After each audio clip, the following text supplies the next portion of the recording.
A Chat with Sister Betty, written by Sister Diane Maddox, narrated by Sister Ruth Gailey.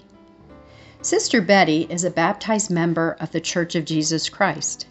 She is a mother. She is a grandmother. She is a deaconess. She is a widow. When and where were you born? I was born in New Brunswick, New Jersey on August 31st, 1934. When and where were you baptized?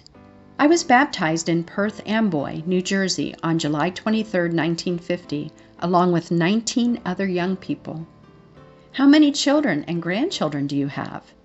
I have 2 daughters and 2 grandsons, now 2 granddaughters-in-law. Tell us about your husband. I was married to Brother Augie DeRazio. He was an ordained evangelist and also served as the GMBA president for 4 years.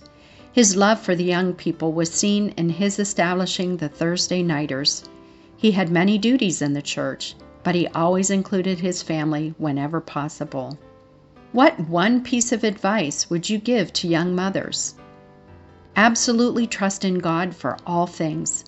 Today is a different generation than when I was raising children, but trust in the Lord, because even though times have changed, God hasn't changed. I had a powerful experience when my youngest daughter, Mary, was just 18 months old.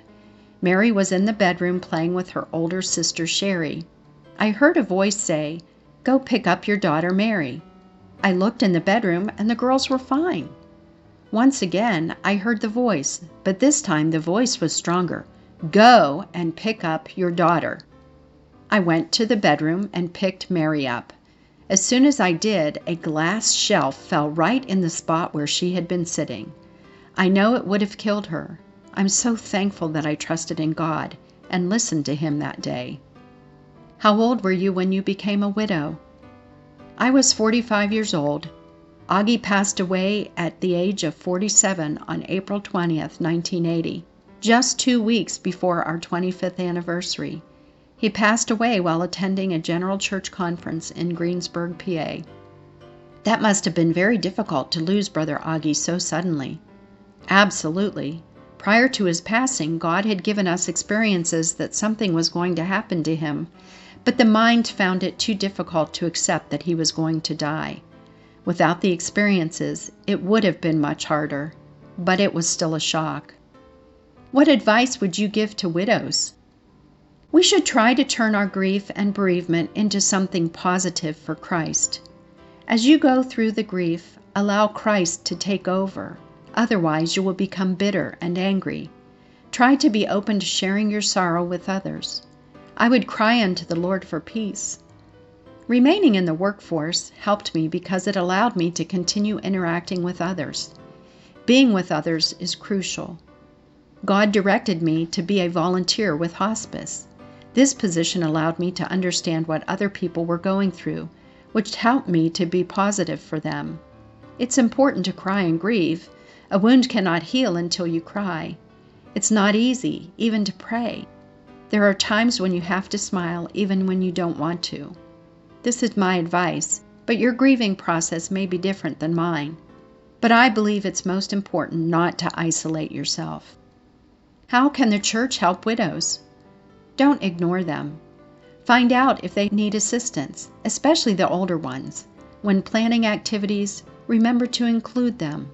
Sometimes the only answer to our pain is being with others. How can the brothers and sisters help widows? Just be there. Let them know how much you care. Don't hesitate to mention their husband's or wife's name. It makes us happy to hear how much you love them. What advice would you give to the wife of an officer in the church? Show him your love by supporting him in his position. Be a good listener. Augie and I had a good marriage because we put church first. It was our number 1 priority. Do that and all other things will fall into place. Besides the hope of salvation, what has motivated you to remain a member of the church for 75 years? I just love the Lord so much that I don't ever want to be apart from Him. Besides serving God to the best of their ability, what advice would you give to a new member of the church? Learn to make the Lord your partner and best friend. You would never purposely hurt your partner and best friend. So do the same for the Lord, and your life will be blessed. And read His Word daily, and as you read, listen to His words. Do you have any final comments that you would like to share? The joy of the Lord is my strength. Nehemiah 8, verse 10.